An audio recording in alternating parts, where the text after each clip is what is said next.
بناوي خداي بخشندەی میهرەبان سوپاس و ستایش حەمد و سەنا لۆ ئەو خودای کەوا خاوەنی هەموو نیعمەتێکە. درود و سەلامی خوای گەورە بڕژێتە سەر گیانی پاچی پێغەمبەری پێشەوا نوری چاومان محمد المصطفى صلى الله عليه وسلم ولەسەر ئال و ئەصحاب و یار و یاوەرانی تا ڕۆژی دوایی. بەڕێزان خۆشەویستان لە زنجیرەی سێزدەهەم لە تەفسیری جزئی قەد سەمیع الله لە بەشی یەکەم لە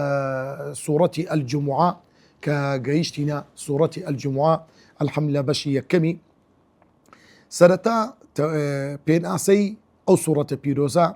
ناوی سوورەتی ئەلجوموعەیە بە ناوی ڕۆژێک لە ڕۆژەکانی حەفتە کە ڕۆژی هەینیە کە گەورەترین ڕۆژی برێندەکە حەفتەیە ئەو ڕۆژە کە خوای گەورە سوبحانەه وتەعالا ئەو لەو برێندەکە لەو حەفتە جومعەوەدا لەو لۆیە خوای گەورە ئەو سوور ئەو ڕۆژەی بە تایبەت ڕۆژی جومعە یەک سوورەتی تایبەت دادەبەزێنی بەناوی ئەو سوورەتە لەبەرەوەی گەورەترین ڕۆژە لە ناو حەفتەدا و پێغەمبەری خوا صلی الله عليه وسلم دەفەرموێ خوای گەورە ڕۆژی دوای ڕۆژی جومعەی دا بە جوولەکەکان و ڕۆژی دواتری پاشی وی دا بە گاورەکان یەکشەم دەفەرمێ ئەوان گومڕا بوون قەدری ئەو ڕۆژانی خۆیان نەزانی ڕێزیان لێ نەگرت بەڵام خوای گەورە ڕێنمونی ئێمەی کرد لە بۆ ڕۆژی جومعە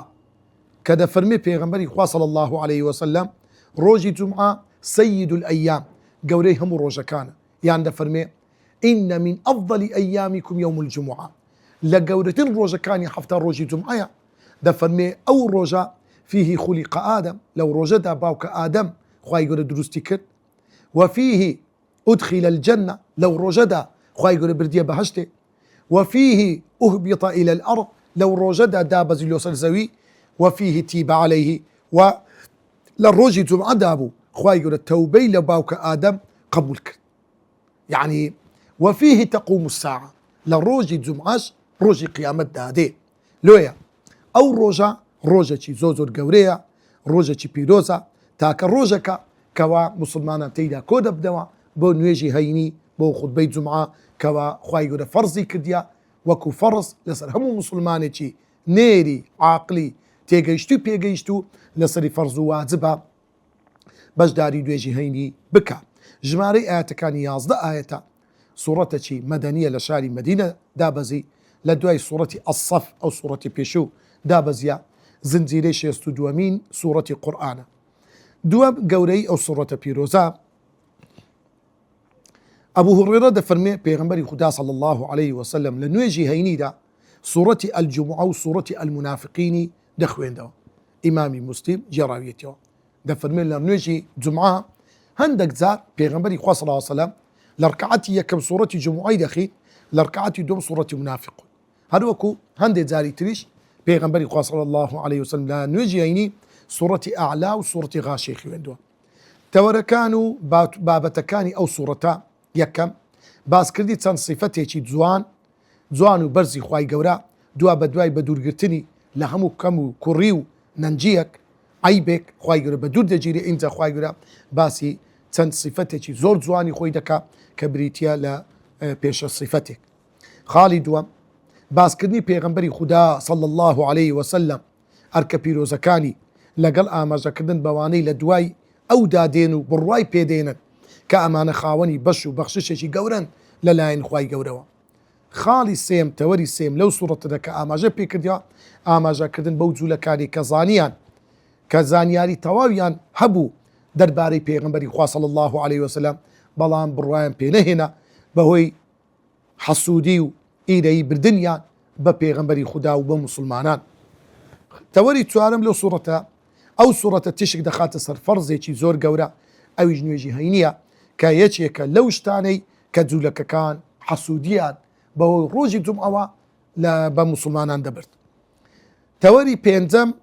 هاندانی مسلمانان لەسەر کارکردن و بەدەستهێنانی ڕزق و ڕۆزی بەو مەرجەی ئاگاداری مافی خوای گەورە و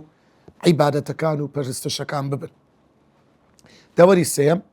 پەیوەندی بە سوورەتی پێشوو لە سوورەتی پێشوودا خوای گەورە باسی چۆنیەتی بەگەڕخستن و بەکردارکردنی ئەو پشتیوانی و پەیماندانەی مسلمانان بە پێغەمبەری خوا بۆ سەرخستنی ئاینی پیرۆزی ئیسلام پشتیوانیکردنی خوا و پێغەمبەری خوا صلی الله عليه وسلم لە دەرەوەی بازنەی ئیسلامەتی یعنی برەیندەکەواتە لە بەرامبەر نەیارانیش چۆن یەک ڕیز و یەک هەڵوێست و یەک مەبەست بن لەو سوورەتە پیرۆزەدا خوای گەورە باسی شوێن کەوتوانی پێغەمبەری خوددا دەکا صلی الله عليه وسلم نمونەیەک دەخاتە بەردەستی ئێمە سیر بکەن ئەو شوێن کەوتوانەی پێغەمبەری خوا صلی الله عليه وسلم کە پێغەمبەری خوا پەروەردەی کردن چ نمونەیەکی جوانیان پێشکەش کرد لە بۆ بەرزکردنەوەی دینی خوا بە چ هۆکارێک ئەوان ئاوا گەورە بوون ئەوە نمونەیەکە لەو خۆبەختکارانەی کەوا لە پێناوی خوا خۆیان بەخت کرد. ئێستا دێینە بەشی یەکەمی تەفسیری ئەو سوورەتە پیرۆزە لە ئاەتی ژمارە 1 هەتا ژمارە 5 مانای سەرەتا تەوەری یەکەم مانای وشەکان القدوس واتە پیرۆز بە دوور لە هەموو کەم و کوڕیەک بەعاثە ناردوویەتی الئومیین وەک ئەوەی لە دایک بوونە فێری هیچ شتێک نەبووینە مەبەست پێی عەرەبە نەخیندەوارەکانی سەردەمی پێغەمبەر صلی الله عليه وسلم ويزكيهم پاڵفتەیان دەکات خاوێنیان دەکاتەوە لە گوناه و تاوان ئەسفارە کۆمەڵە کتێبێکی زۆر کۆڵێک لە کتێب بەڵێ تەوەری چوارەم مانای ئاەتەکان مانە و تەفسیری ئاەتەکان خوای گەورە سبحانه وتعالى دەفەرموێ يسبح لله ما في السماوات وما في الأرض الملك القدوس العزيز الحكيم خوای گەورە دەفەرموێ يسبح لله تسبيحاتی خوای گەورە دەکەن ذکری خوای گەورە دەکەن کەلیمەی تەسبیح هەندێک جار بەگشتی بەکاردێ لۆ هەموو جۆرە ذکرێک هەندێک جاریش بە تایبەت بەکاردێ ئادرێک کابرە تەسبیحاتی دەکا خۆشە نێ بەس ئیلا بدی سبحان الله لا إله إلا الله ذكري كيا بلام يسبح ليلا دو جور تسبيحاتيا تسبيحاتك بزار انجا بكردار يعني تمشادكي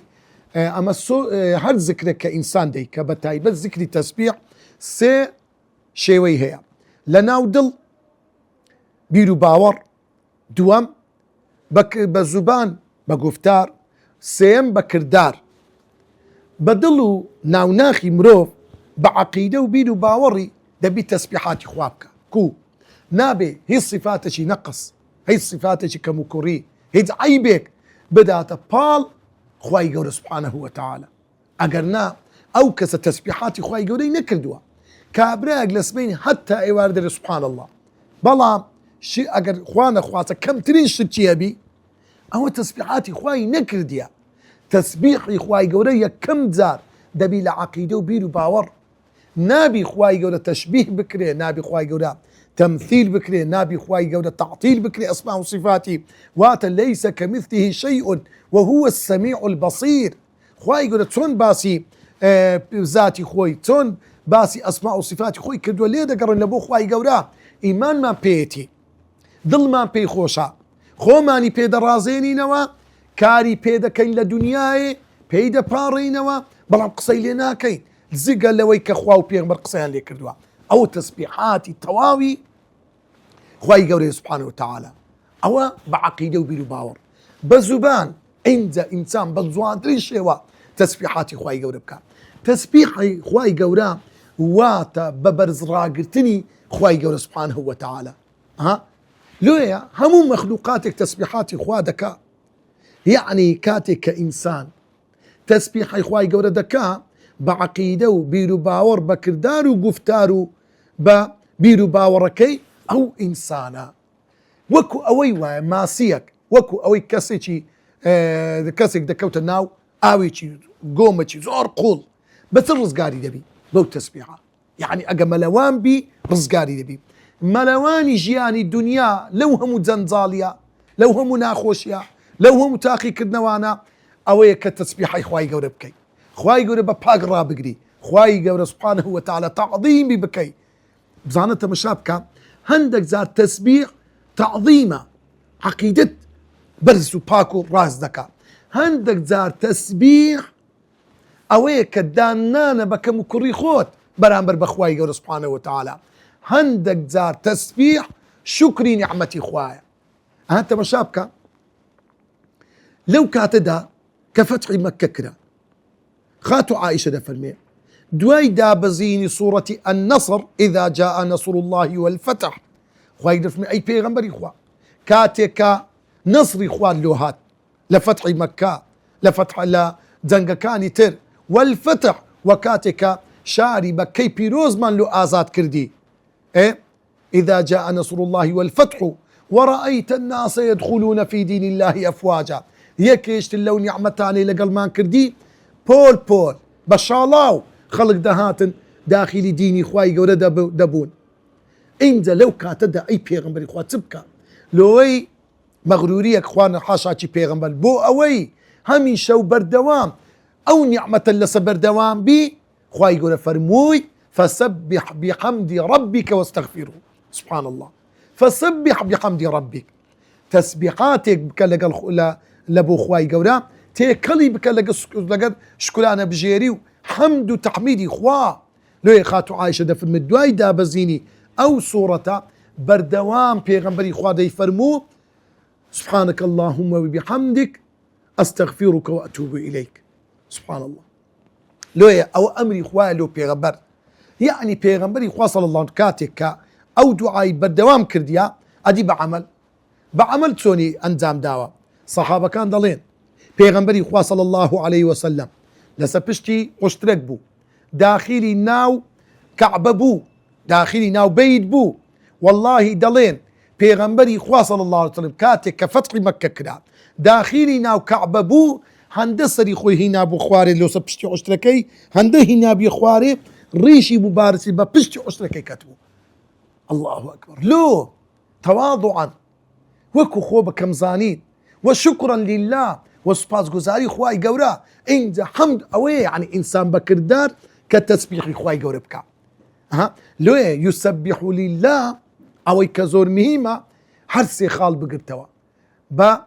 بيرو باورتي باك بقفتار وبكردار لو يسبح لله ليرة بصيغي فعلي مضارعاتها يسبح بردوام بهمي شيء لسردمي لو كاتك اخوا او مخلوقاتي دروس كردوا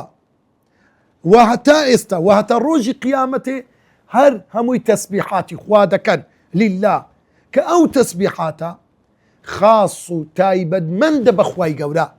هيد مخلوقك هيد دروس كراوك هيد كسيتي خاون نعمته تساكا نابي تسبيح بكريت زكا لذاتي الله وشي سبحان وشي تسبيح تنا خاصة لبو خواي قورا لو يسبح لله تسبيحات ملشي خاصي خواي قوريا نابي لبو هيد كسيك بكار بيتر ما في السماوات وما في الأرض أو إلا أسمان كان أو إلا زوية هموي تسبيحاتي خوادك بزماني حال ومقالي خويان تسبيحي خوادكن كوا أمر فرماني خواي قورا زي بزيدكن لا أمر فرماني خواي قورا لا نادر هو تسبيحاتي خواي قوريا كاتك بيدك وإنسانك بيد لو خور بكاتو بيد لو مانق بكاتو بيد لو استيران بكاتو هر هموي بري ورسمك بسيستمك بنظامك لو بونا ورد هذا الصورين وكل في فلك يسبحون بي اوي زنزاليك هبي بي اوي تشيشيك هبي هموي ملكتن لبو امرو فرماني خواي قولا تنها منو توي مروف نبي لا امرو فرماني خوا لا دا تسيد لا دا دين او دا جياني خومان بدستي خومان دكينا جهنم ودوزخ زنزالي ناخوشي تشيشا قرفت آجاوا هر همو دنياك تنيوا لو لبري ويما او كسنيك اخواما بحق ناصيبي اقنا والله تون او اسمان همو مخلوقات كاني ديدو دتن ببي هيجيرو قرفتو تشيشيك والله جياني دنياش او هاي ليدت خلق وكو ساعات دينو دتي خاوني موعيدي خوي دبي دول الروي حاضري وبينرو بيسر دروي ناكا او خيانت لوي ناكا قورر رحم صوز بزايد بي لقر قتسكا ريز لقوري دقريتن هاولاتي دل صوز دبي لبو حكمتو دامو دزقاكي خوي حكمت بصوز بزايد بي لقر هاولاتياني خوي تخوى او جيانا لشي بدزدي بس لإسلام بروتا بشي دولتي إسلامك حتى لقنا ياران لقر أهلي كتاب جولك كان كهمي شو بردوام او انا دوجمني سرسختي خواو پیغمبر بونا بلام كاتك هاو پیمان دبن كاتێک وەکو هاوڵاتیەک لە دەوڵەتی ئیسلام دژیاون لەگە مسلمانان ئەو پەڕی مافی خۆیان هەیە لەهم ما لەنا وعليهم ما علينا هەرچی مافی مسلمانێک بی ئەوانیش ئەو مافەیان هەیە بزانە بەڵام کاتێک کە نیزا کە ئاینی پیرۆزی ئیسلام سەروەر و حاکم نابێ ژیان ئەو هایلێ لۆیە والله حالي أو أمة عمر كري عبد العزيز فرمي لا يصلح حال هذه الأمة حال باري أو أمة باجنابي إلا بما صلحت به أولها إلا بويك واخل كاني بيشو لآل وأصحابي بيغمبر بتتابون بحكم القرآن إلا أو تسار السري أو خلقيك يستمر وخرابي سوا الملك أو خداي كوا باتشايا أو خداي كوا خاوني بالريارة كلمة ملك ملك أويا هم ده صلاتي هي هم خاوني اشتكانا هم اشتك خواي يقول خاونيتي إنا لله إما ملتي خواي وإنا إليه راجعون كوات هم اشتك ملتي خواي يقول ملكا ما دام أو خدايا رب العالمين دبي أويش فرمان روابط دبي فرمان بدزبي دبي فرماني وي صدوروا يا ثابتا لويا ألا له الحكم والأمر كحكم ده صلاة ده إلا إخوائي قولي سبحانه وتعالى لويا القدوس أو خدايا زور بيروزا كلمة قدوس لقدس هاتو قدسيات واتا بيروزي يعني القدوس واتا باكو برزو بدور لهمو عيبو كمكريك وكو زولك كان وكو خلق كافر بيدين ومشرك كان هاو بشو هاو شوين لخواي قورا بالريار دا يان صفاتي كمكريان دا بالخواي قورا العزيز أو خداي كوا زالو بالا دستا بعزتا الحكيم بلام عزتكي ببي حكمة نية نا خواي قورا لشوينك عزتي خوي دنويني بحكمتها بدانائية خواي قورا بعزتها خواي قورا كبرياي هيا خواي قورا منتقيمة بلام لشويني خوي بو دجمناني سرسختي ديني خوا اواني كسنود بزينن او كاتدا خواي قورا عزتي خوي دخات قرو كار بلا خواي قورا سبحانه وتعالى ستار العيوب غفار الذنوب لو كساني كشاي سيء صفة من خواي قورا عيب عاري خلقك خواي قورا حليمة زوت ولا ناس انت ولا خلقانك انت خواي قورا ديتا سرباسي بيغمبري خوا هو الذي دفر مي خواي قورا ذاتي الله أو خدايا أو پروردگاريا أو خالقيا الذي كوا بعث في الأميين لنا وخلقك نخوين دوار لنا وخلقك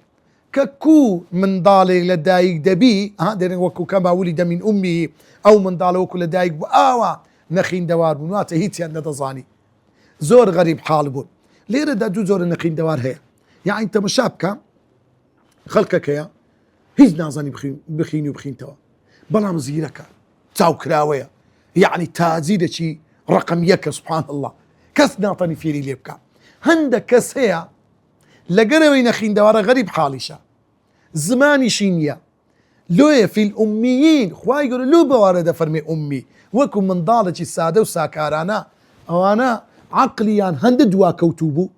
هەندە نەزان و نەفام بوون یعنی بەردەچیان دەپەرست سبحان الله دارەچیان بەخوا دادەنا طبعا دار و بەرد دروستکراوەکانی خوا لە ئاستی زاتی پیرۆزی الله هەر یعنی سبحان الله بەراورد ناکرێ لێ ئەوانە لەگەڵەوەی عیلمیان نەبووە نەخیندەوار بوونە عەقلیشیان لە پاش بووە لێ خوای گەورە کە باز دەکا ئەلیف لام ڕا ئینجا دەفەرموێ تلك آيات القرآن المبين لعلكم تعقلون أو قرآن بوئي خلشي فيري عقلك وخلق عربية إن أنزلناه قرآنا عربيا إما قرآن عربي من دابزان لعلكم تعقلون بوئي أو خلق فيري عقل بن طبعا أو تعصب نية أما كبازة كين دلين عربوا كباسي عرب دكين لو وجور أبونا ملتي كردو فارسو رومو فرانو فيسار زول لوان خراتر بونا لهندك بواردا معنى ايونية اسلام او خلقي بيش خست معنى ايونية كأما دارين عرب لو التعصب بنا ئەگەر عەرەب پاش کەوتوو بوون دوا کەوتوو بوون بەهۆی وەکو یعنی منداڵێکی سادە و ساکانن عەقلی منداڵێکیشیان نەبوو بەڵام قەومەکانی تریش بە هەماشەیەوە بوون لۆیە خوای گەورە سبحانه وتعالى دەفەرمێ هو الذي بعث في الأميين خەڵکێکی نەخیندەوار بەڵام نەخیندەوارێکی سادە و ساکارانە لۆیە کەلیمەی ئومی لۆی بەکاری هێندراوە ڕەسوولە لەناو ئەو خەڵکە نەخوێندەوارە سادە و ساکار و فەقیر حاڵانە پێغەمبەرێکی نار ڕەسوولەن طبعا ڕەسوولەن بە نەکیرەیە ئەو ڕەسوولەن يعني رسولا عظيما رسولا معروفا رسولا مشهورا يعني او پیغمبر زور گەورە بوو لكن خوا ولنا خەڵکە کەی خۆشیان زۆر ناسراو بوو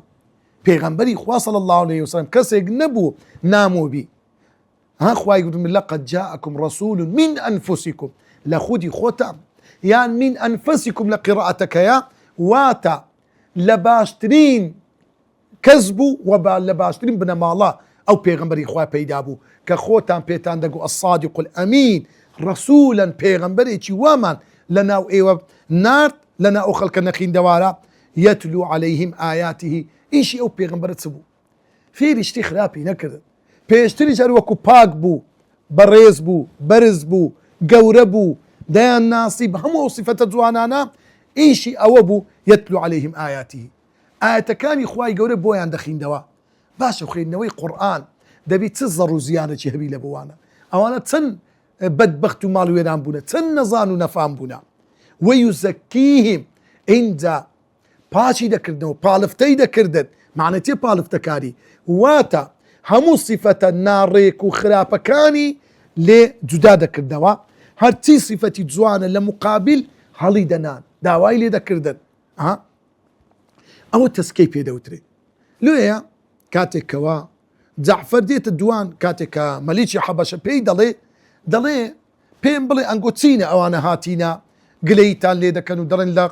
دینی باو و باپیرانی خۆتان هەستاینەوە جەعفەر دەفەرمێ یا ئەیوهە المەلیک ئەی پاشا كنا قوما جاهلية ئێمە خەڵکێک بووین نەفام و نەزان فبعثنا الله رسولا خوای گەورە پێغەمبەرێکی نارد ئەو پێغەمبەری خوا أمرنا نهانا عن عبادة الأصنام وأكل الميتة إذا فرمي أو بيغمركات ريقلي لأيما كرت بتي برستي ريقلي لأيما كرت مدار بوي بخوي ريقلي لأيما كرت كداري شتي خراب بكي يككم الله شتي زور داري وأمرنا وفرماني بيكردين يكتاك أخواب برستين شتي باك بخوي وباش بين لقيكتر جيرانتي تاك بكي أي ملك أوي أو بيغمبرا بزانا لو يبرا أو تسكية صفتي خراب لخد دور بخي بس صفتي جوان خد برازين يوا ويعلمهم الكتاب والحكمة وهروها أو بيغمبرا إيشي أو بو خلشي فيري قرآني بيروز ذكرت والحكمة حكمتيا وات السنة كاني خوي اشتد جوانا كاني خوي كبو خوي دايدنا بأمر فرماني خوا بلام سنتي زيرين وباك وشتي زور جوان بو وإن كانوا من قبل لفي ضلال مبين لقرأوا أو خلقا وإن كانوا أو خلقا بيشتر كانوا يعني لسدمي بيشو من قبل لبيشتر لفي ضلال مبين لسدمي نفامي جاهليات نظاني لو بري صفاتي ناشرين وناريك وخراب دابون براسي لقمراية زور خراب دابون قمراية كيان شرك بو قمراية كيان بدروشتي بو قمراية كيان بيسخوري بو حمو أوشتانيكا براسي خراب الشر وآجاو كشتنبو لقل يكتر وآخرين منهم لما يلحقوا بهم هروك بو أو كساني تريش كتائس بيان نقيشتوا لدوائي دادين يعني أو بيغمر نوك الرحمة بو لو أو خلق أميي لقل ياندابو نا أو أنا كومالتي زور لآل أصحاب لا السابقون شويني بيغمبر كوتن بلان بيغمبري خو هلو أنا رحمة نبو لو خلقاني دواتر وآخرين منهم كومال خلقاني اشتر لنا وخلشي أو أميانا لحمو شوينا كاني ستابي صروزوي لما يلحقوا بهم أو كات ببيغمبري خو نقيشتن شرفي أويان بر نكوت طبعا كلمين لما لزماني عربي كدست فعل مضارع لبو نفيا بەڵام لە بۆ ئەبەدیدیە کەلیمەی لەم لۆ هەتایە کە دەری لەم یەلید وەلەم یولەد خوای گەورە نە منداڵی هەیە و نەدەیبیتن بزانە کەوا نە لە کەس بووە بەڵام ئەو لەم یەلید وەلا لە بۆ هەتایە بەڵام لەما یەلحەقوا بهم هەتا ئێستا ئەوان بە پێغەمبەری خوا نەگەیشتون بەڵام لە داهاتوو ڕەنگە خەڵکانێک ئیمان بین ئەوەش یەکشێکە لە ئیعجازی قورئان هەتایی خەڵک شوێنی پێغەمبەر دەکەون صلى الله عليه وسلم وهو العزيز الحكيم خوای گەورە خۆی عزیز زاڵە الحەکیم دانایە ذلك ئەو ناردنی پێغەمبەرە هاتنی ئەو پێغەمبەرە بۆ ئەو خەڵکە فضل الله يؤتيه من يشاء بەخشش و ڕەحمەت و نیعمەتێکی خوای گەورە بوو يؤتيه من يشاء خوای گەورە دەبەخشی بە هەر کەسێک کەوا مەشیئەتی لەسەر بێ طبعا شوێن کەوتنی پێغەمبەر صلى الله عليه وسلم ئیمان هێنان خۆی لە خۆیدا نیعمەتە وایە بەڵام فەضل و گەورەی ئەوەی لەگەر ئەو پێغەمبەرە بی صلى الله عليه وسلم لۆیە ئینسان ئەگەر پێغەمبەریش بە چاوی خۆی نەبینی چەند پابەندی سونەتی پێغەمبەر بی چەند ئەوەندە لەو پێغەمبەرە نێزیک دەبی ئەوەندە دەرەجە و پلە و پایی بەرز دەبتەوە ذلك فضل الله يؤتيه من يشاء ئەوەی خوا ویستی لەسەر بێ یاخود ئەوەی خۆی هەوڵ بدا هەوڵ و کۆشش بکات ئیمان بینی ببێتە ئومەتی ئەو پێغەمبەرە ئەوە فەزلەکی خوای گەورە دەیبەخشی بە هەر کەسێک کە ویستی لەسەر بێ والله ذو الفضل العظيم بەڕاستی خوای گەورە خۆی خاوەنی بەخششێکی زۆر گەورەیە لە بۆ عەبد و بەندەکانی خۆی مثل الذين حملوا التوراة نمونەی ئەو کەسانەی کەوا حملوا واتە بەسەر پشتیان دادرا یعنی لەسەریان وەکو ئەرکە خراسەریان چیان خراسەر ئەرچی چیان خراسەر تەورات واتە شوێن کەوتوانی موسا پێغەمبەر عليه السلام سەڵات و سەلامی خوای لەسەر بێ قوتابیەکانی موسا پێغەمبەر یاوانەی کە ئیمانیان بە موسا پێغەمبەر بوو ئەوان باری تەوراتیان خراسەر نمونەی ئەوانە کە بە ئەرچی خۆیان هەرنەستان ثم لم يحملوها لە پاشان ئەو ئەمانەتەی کە خراسەریان هەڵیان نەگرت واتە جێبەجێیان نەکرد واتە بە ئەرکەکەی خۆی هەرنەستان واتە فەرمانی موسا پێغەمبەریان جێبەجێ نەکرد کە تەوراتەکە بەڕاست و دروستی بگەین لەسەر بەرکوتیان کرد گۆڕان بە ئەوەی ویستیان لێ وایە بە حەز و ئارەزووی خۆی دەستکاریان کرد لۆیە يحرفون الكلمة من بعد مواضعه هەستان وشەکانی تەوراتیان گۆڕی بە کەیفی خۆیان فنسوا حظا بەشێکی زۆری تەوراتیان گۆڕی ئەوەی کە حەزیان لێ بە حەز و ئارەزووی خۆیان نمونەی ئەوانە كمثل الحمار يحمل أسفارا وەکو نمونەی ئەو گوێ درێژەیە بارێکی زۆر کەلیمەی ئەسفار صفر واتە بارێکی زۆر لەسەر پشتی وراغی عن باری وراغ بە تایبەت ئەگەر کتێب بی پێی دەوترێ صفر لە زمانی عیبری حتى تەورات بە صفر ناودەندرێ يعني بەش لۆی ئەسفار يعني بەشێکی زۆر ئەو کتێبانە يعني بارێکی باری یەککەری لەو کتێبەی لەسەر پشتی ئەو وراغی بی کە هیچ ئیسفادەی عەمەلی تەواو ئەو بەس ماندیبوون و زەحمەتی لە بۆ ئەو ئاژەڵ ئەو گوێ درێژە دەبینێت و ئەگەنا هیچ ئیسفادەی لێ ناکەم ئەوانەی کە تەوراتیان لە دوای موسا کەتە سەر تەحەمولیان کرد وەکو ئەمانەت بارێکی قورس بوو لە سەریان زۆر خۆیان لێ پێوە ماندی کرد بەڵام هیچ ئیسفادەیان لێ نەکرد نە لە دنیا کە خەڵک ئینقاز بکەن یان خۆیان ڕزگارکەن بە ئیمان و بمرن نە لە قیامەت کە پێی بستە بەهەشتێ خوا پەنامەم دە یا ڕەبی بئس مثل القوم بەڕاستی خراپترین نمونە کە بێتەوە نمونەی ئەو چینە خەڵکانە بوو کە تەوراتیان بە حەقی خۆی پێنەدا مثل القوم الذين كذبوا بآيات الله ئەوانەی کە باوەڕیان نەهێنا بە ئاەتەکانی خوا والله لا يهدي القوم الظالمين بەڕاستی خوای گەورە ڕێنمونی خەڵکانێک ناکە کە زاڵمن کە مشریکن کە ڕێی تەوحید و ئیمانیان لا دەکەت ئاماژەشە بە هەموو يعني وەکو ئاماژەی لە بۆ ئومەتی پێغەمبەر هەر کەسێک قورئان وەرگری عملی پێ ناکە دوور لە ڕووی بینەر و حازر و بینەر و بیسەران وەکو نمونەی ئەو جێ درێژەیە یەک باری زۆری قورئان لەسەر پشتی بی عملی پێ نەکات خوا پەنامەم دە یا ڕەبی لۆیە بەڕاستی دەبێ ئینسان زۆر ئاگادار بێت سوود و پەنجە هەڵێنجراوەکە نێو چەند ئاەتە خدای گەورە لە قورئانی پیرۆز تەسبیحی خۆی كردووە بە فعلی ڕابردوو ماضی سبح لله کە لە چەند شوێنێکی قورآن هەیە بە فعلی ئێستا و داهاتوو مضارع يسبح لله وەکو ئەو سوورەتەی ئێستا بە فعلی داواکرا و ئەمر سبح اسم ربك الأعلى کە لە سوورەتی ئەعلا و بە مەستەر چاوک وەکو دەفەرمێ سبحان الذي أسرى بعبده لەو سوورەتەدا فعلی مضارع بەکار هاتووە ماناکەی فراوانترە لە شێوەی فعلی ماضی بۆیە بە دوو صفەت زیاتر خوای گەورە خۆی وەصف کردووە ها يسبح لۆیە الملك القدوس العزيز العليم زیاد کردووە. خاڵی دوم لە خوێندەواری بۆ هەموو کەسێک نەنجی و مایەی عیبە تەنها بۆ پێغەمبەری خوا نەبێت گەورەی و ڕێزە مامۆستا و ڕینیشاندەر و پێشەنگێکی خوێندەوار وەکو مرۆڤە ئاساییەکان فێر نەبووە بەڵکو پەروەردیگارەکەی فێری کردووە. خاڵی سێم پێویستە سەرەتای هەموو زانست و زانیاریەک لە قورئانی پیرۆزە و دەست پێ بکات دەست پێ بکرێت ئەم قورئانش ببێتە هۆکاری پاڵفتەکاری و دڵ و پاڵفتەکاری دڵ و دەروونێکی پاک و ڕووناک ئینجا شارەزا بێت لە قورئانی پیرۆز و سونەتی پێغەمبەری خوددا صلی الله عليه وسلم و جێبەجێکردنیان. خاڵی چارەم گەورەی و شانازی ئەوەیە مرۆڤ ئومەتی پێغەمبەری خوددا بێت خودای گەورە شان بەشانی هاوڵانی پێغەمبەر باسی ئێمەی شوێن کەوتوانی پێغەمبەری کردووە کە لە دوایی داهاتووی. خاڵی پێنجەم جوولەکەکان چونکە بەویست و حەزی خۆیان شوێنی تەورات نەکەوتبوون بۆیە خوای گەورە دەفەرمووی حمیلو یعنی بە زۆری بە زۆر تەوراتیان هەڵگرت بوو. خاڵی شەشەم ئەو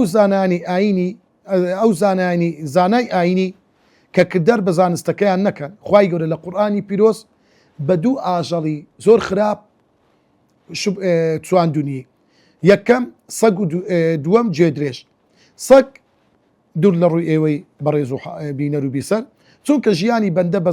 سەگ چونکە ژیانی بەندە بە زمانەکەی لەشی هیچ ئەو کونانەی تێدا نییە مەساماتی دل پیستەی تێدا نییە کە ئارەقەی تێدا بێتە دەر بۆیە هەمیشە لەشی گەرمە لە ڕێگای زمانی و خۆی فێنک دەکاتەوە.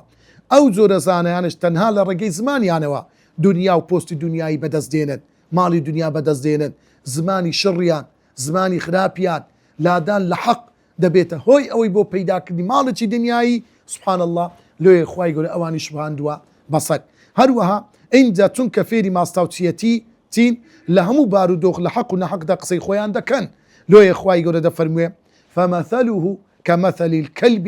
إن تحمل عليه يلهث أو تتركه يلهث. سبادت بەگوێدەیەش کە لەو ئاەتەی ئێرە لە سوورەتی الجمعە گوێدە ژیانی بەندە بە خزمەتیەتی و بار لێبارکردن بۆیە ئەگەر ئەمەی نەما بەڕڵا دەکرێت.